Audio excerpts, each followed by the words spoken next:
Good evening all of you. Rai classes में आप सभी लोगों का स्वागत है।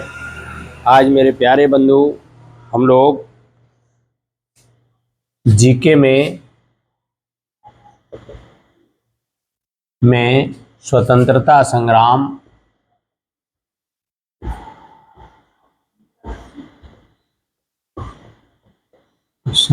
में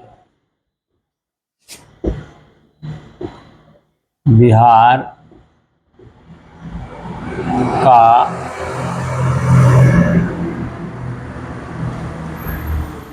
योगदान के विषय में लास्ट क्लास हम लोग पढ़ेंगे। तो सारे भाई बंधुओं को आपका राय क्लासेस में स्वागत है। और जीके का या स्वतंत्रता संग्राम का आज लास्ट क्लास है। तो मेरे प्यारे बंधु, अगर अपने लक्ष्य को हासिल करना है तो तरीका बदलो, इरादा नहीं, लक्ष्य अवश्य मिल जाएगा। तो मेरे प्यारे बंधु, यह जो सवाल आपको आज जीके में हम लोग स्वतंत्रता संग्राम में बिहार का जो योगदान है, इसमें आज आपका लास्ट क्लास है।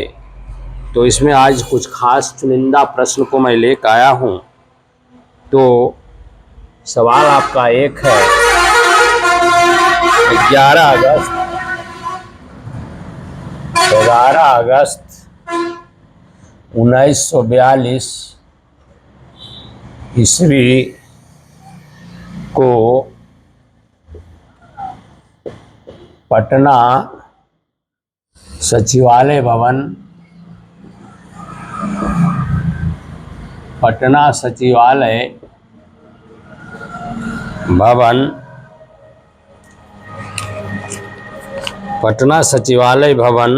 के सामने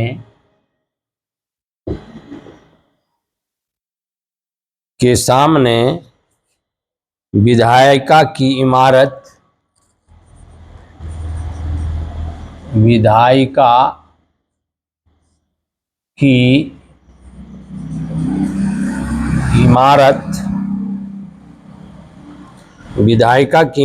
पर राष्ट्रीय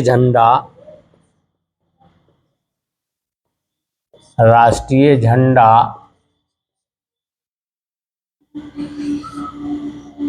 फहराने के क्रम में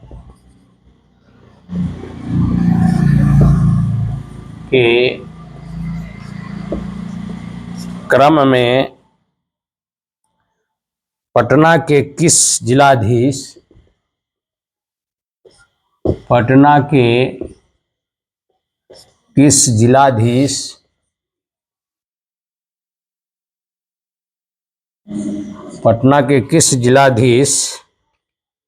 ने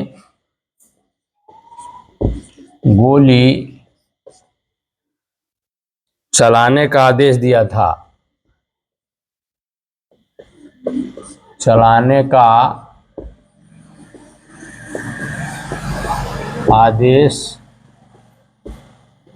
था? जिससे 7 स्वतंत्रता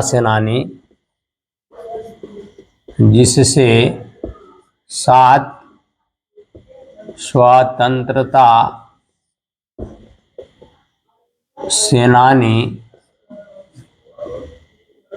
शहीद हुए थे।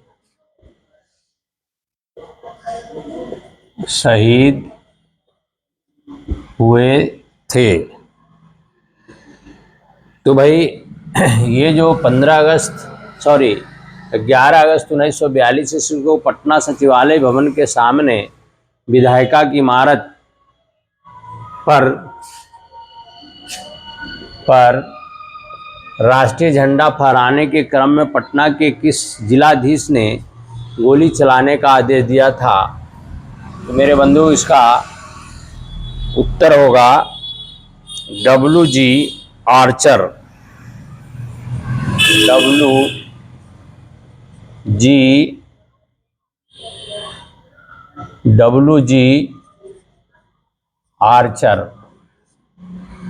तो यह एक जिलाधीश जो था अंग्रेज था, इसने 7 स्वतंत्रता सेनानी को गोली मारने का आदेश दिया और गोली लगा, जिसमें 7 शहीद हो गए स्वतंत्रता सेनानी, जिसको शहीद स्मारक के नाम से भी हम लोग पटना में जानते हैं। वहाँ जाकर के आप इसको देख भी सकते हैं। तो ये कौन था जिलाधीश? W.G. आर्चर था। दूसरा सवाल है आपका, भारत छोड़ो आंदोलन के दौरान, भारत छोड़ो आंदोलन के दौरान, भारत छोड़ो आंदोलन के दौरान बिहार के किस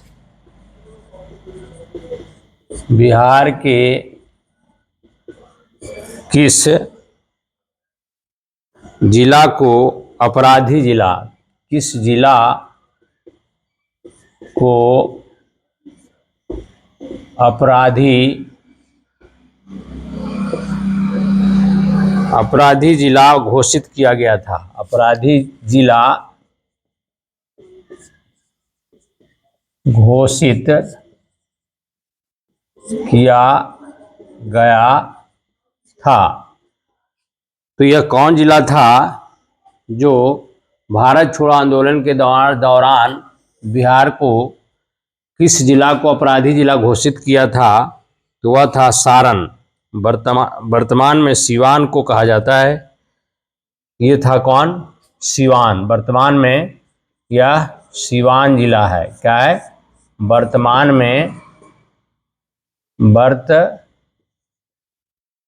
में ये सीवान जिला है। इसे सारण जो था इसी में था, अब अलग अलग हो गया है। तो भाई ये जो था, ये सारण जो था, ये आपको ये अपराधी जिला घोषित किया गया था। चलिए भाई, सवाल संख्या आप लोग 3 देखेंगे। तो ये सभी को क्या करना है, ये आपको जीके वाला सवाल में ये पूछा जा सकता है। अब ये सवाल संख्या है आपका, भारत छोड़ो आंदोलन के दौरान, भारत छोड़ो आंदोलन के दौरान, भारत छोड़ो आंदोलन के दौरान किसके नेतृत्व में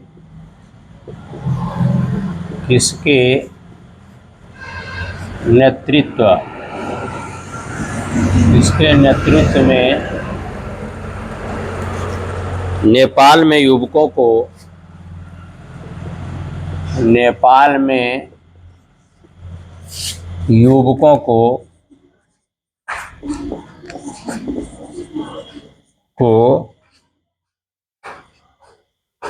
छापामार युद्ध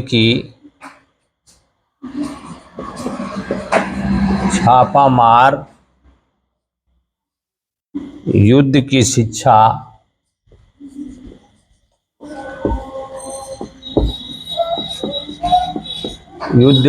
शिक्षा देने के लिए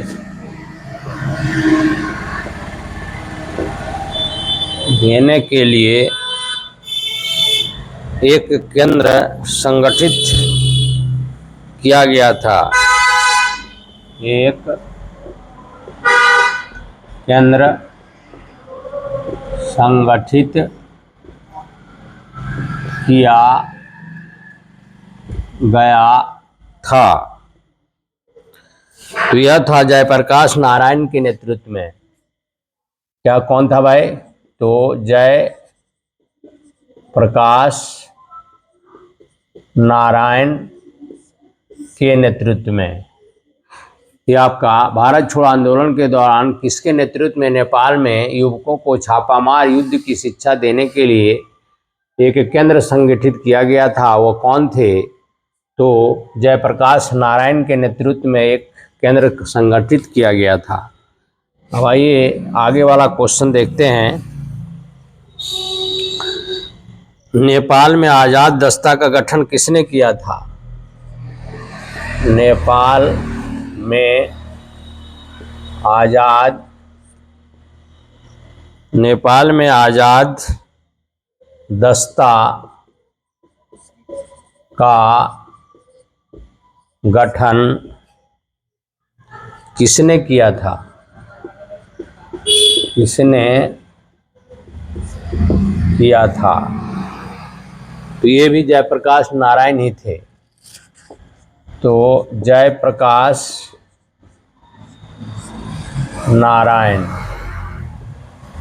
ये जो थे, नेपाल में आज़ाद दस्ता का गठन भी यही लोग इन्होंने ही किया था। जयप्रकाश नारायण ने ही इसका गठन किया था। 5वां नंबर क्वेश्चन हम लोग देखेंगे। 5वां नंबर क्वेश्चन में है, जयप्रकाश नारायण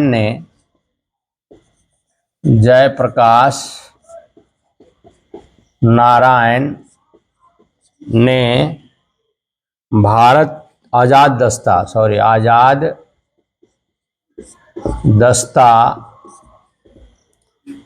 का गठन किस लिए किया था? आज़ाद दस्ता का गठन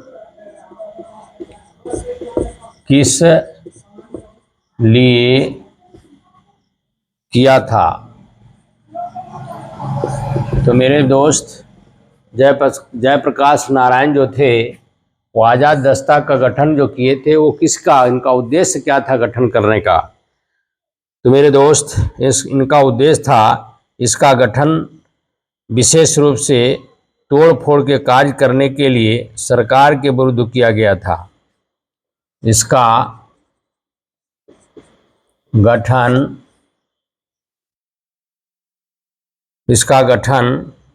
विशेष रूप से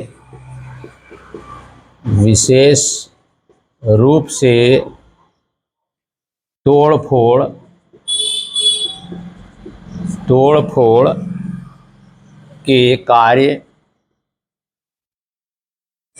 कार्य करने के लिए सरकार के विरुद्ध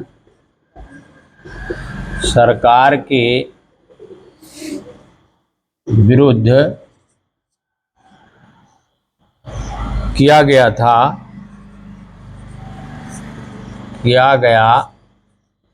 था ताकि युद्ध कार्यों में सरकार को बाधा पहुंचे,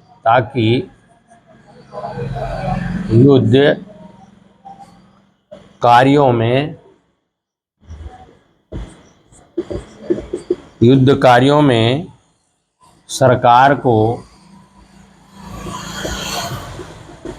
बाधा पहुंचे। तो इसीलिए इसका गठन किया था जयप्रकाश नारायण ने। सरकार के विरुद्ध इसका गठन हुआ था ताकि युद्ध कार्यों में कुछ न कुछ बाधा उत्पन्न हो सके। तो मेरे प्यारे बंधु, जो भी मेरा वीडियो को आप लोग देखते हैं, सारे भाई बंधुओं से मेरा निवेदन है कि मेरा चैनल राय एजुकेशन को सब्सक्राइब करें, लाइक करें, कमेंट लिखें। तो इसके बाद वाला क्वेश्चन आपका हो जाएगा, आज़ाद दस्ता का पहला प्रशिक्षण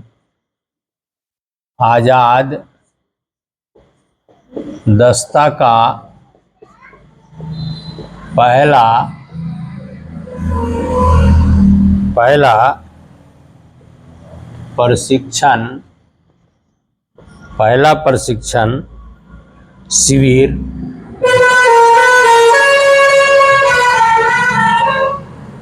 नेपाल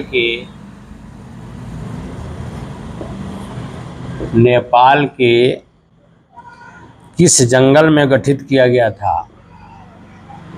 किस जंगल में गठित किया गया था? कि आज़ाद दस्ता का जो पहला प्रशिक्षण शिविर जो लगाया था जयप्रकाश नारायण जी, तो नेपाल के किस जंगल में ये गठित किया गया था। तो वह जंगल था राजविलास जंगल, राजविलास जंगल। आगे का क्वेश्चन है आपका, आजाद दस्ता के प्रशिक्षण शिविर, आजाद दस्ता, आजाद दस्ता, आजाद दस्ता के प्रशिक्षण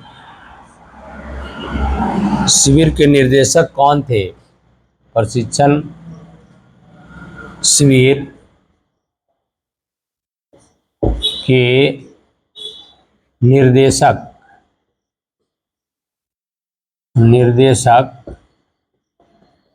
कौन थे? तो मेरे प्यारे बंधु, ये डॉक्टर सच्चिदानंद सिन्हा थे। सॉरी, आजाद दस्ता के प्रशिक्षण शिविर का डायरेक्टर जो थे वह थे सरदार नित्यानंद सिंह। कौन थे भाई? तो सरदार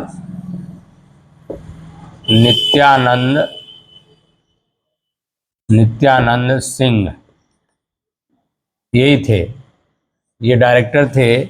आजाद दस्ता के प्रशिक्षण शिविर का ये डायरेक्टर थे। उसके बाद वाला क्वेश्चन देखिए, 9 दिसंबर 1946 ईस्वी को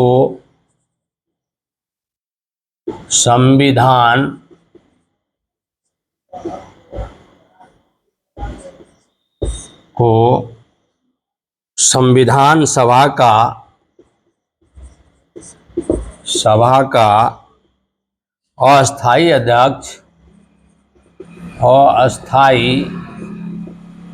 अध्यक्ष किसे नियुक्त किया गया था? किसे नियुक्त किया गया था? तो भाई 9 दिसंबर 1946 ईस्वी को संविधान सभा का एक अस्थायी अध्यक्ष चुना गया था। तो वो कौन थे? तो ये थे डॉक्टर सच्चिदानंद सिन्हा। डॉक्टर सच्चिदानंद सिन्हा, इनको अस्थायी अध्यक्ष चुना गया था संविधान सभा का। चलिए इसके बाद वाला क्वेश्चन देखिए, 11 दिसंबर 1946, उसके बाद 9 दिसंबर के बाद आपका आ गया 11 दिसंबर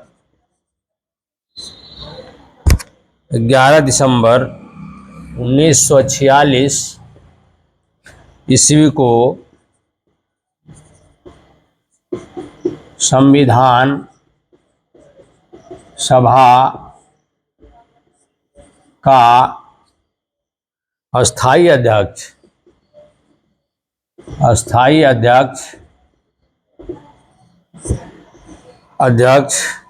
किसे नियुक्त किया गया था? किसे नियुक्त किया गया था? 9 दिसंबर को अस्थायी अध्यक्ष बने थे डॉक्टर सच्चिदानंद सिन्हा, और अस्थायी सदस्य 11 दिसंबर को अस्थायी सदस्य नियुक्त किया गया, वो थे डॉक्टर राजेंद्र प्रसाद।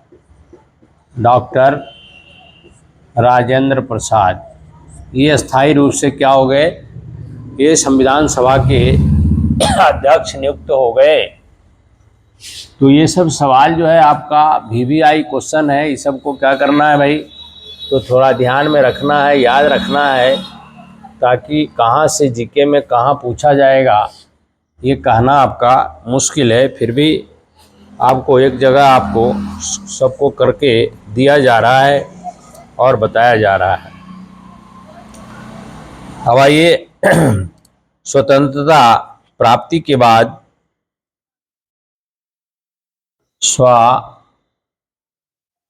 स्वतंत्रता प्राप्ति के बाद स्वतंत्रता प्राप्ति के बाद भारत का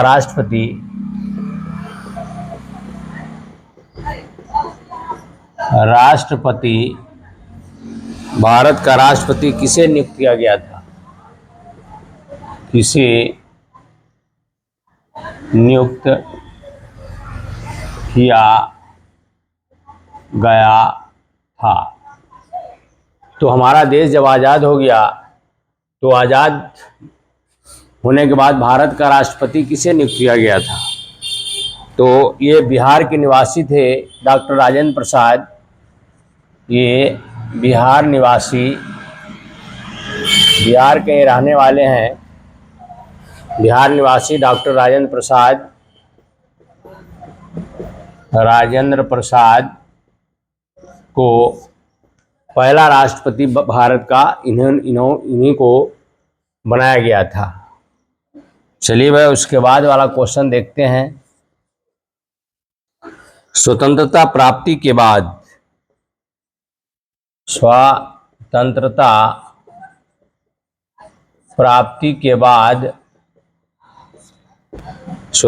प्राप्ति के बाद बिहार का प्रथम राज्यपाल, बिहार का प्रथम राज्यपाल कौन हुआ था?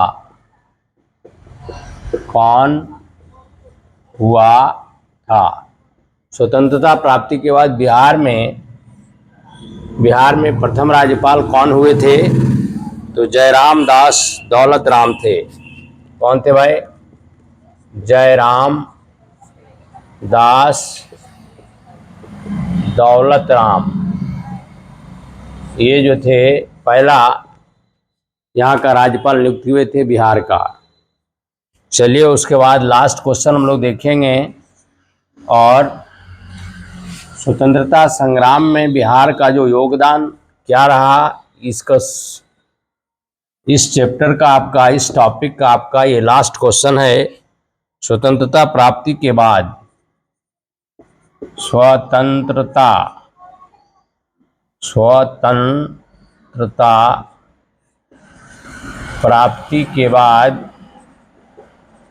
स्वतंत्रता प्राप्ति के बाद बिहार का प्रथम मुख्यमंत्री, बिहार का आपका प्रथम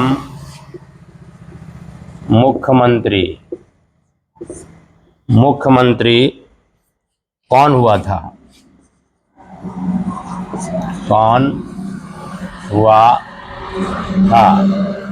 तो भाई ये भी बिहार के निवासी थे और अभी ये बरबीघा के निवासी थे। बिहार में बरबीघा एक जगह है। डॉक्टर श्री कृष्ण सिंह थे।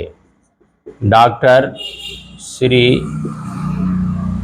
कृष्ण सिंह, जो वर्तमान में अभी आपका शेखपुरा जिला में एक जगह है, एक अनुमंडल है आपका बरबीघा, वहीं के ये रहने वाले थे डॉक्टर श्री कृष्ण सिंह, जो स्वतंत्रता प्राप्ति के बाद बिहार का प्रथम मुख्यमंत्री बने थे। तो मेरे प्यारे बंधु, आज आपका स्वतंत्रता संग्राम में बिहार का क्या योगदान रहा, उसका सारा हम लोग सवाल देख लिए हैं। और मैं समझता हूं कि जो भी हमारा वीडियो देखते हैं, सारे भाई बंधुओं को मेरे तरफ से बहुत बहुत शुभकामना, धन्यवाद देना चाहता हूं। तथा हम लोग उज्जवल भविष्य की आपका मैं कामना करता हूं। राय क्लासेस आपका स्वागत करता है, साथ साथ आपके उज्जवल भविष्य की कामना करता है। आप दिन प्रतिदिन उन्नति की शिखर पर चलते जाएं और अपना मंजिल को प्राप्त करें। यही शुभकामना के साथ आज का मैं क्लास समाप्त करता हूं। फिर मिलेंगे कल। जय हिंद, जय भारत।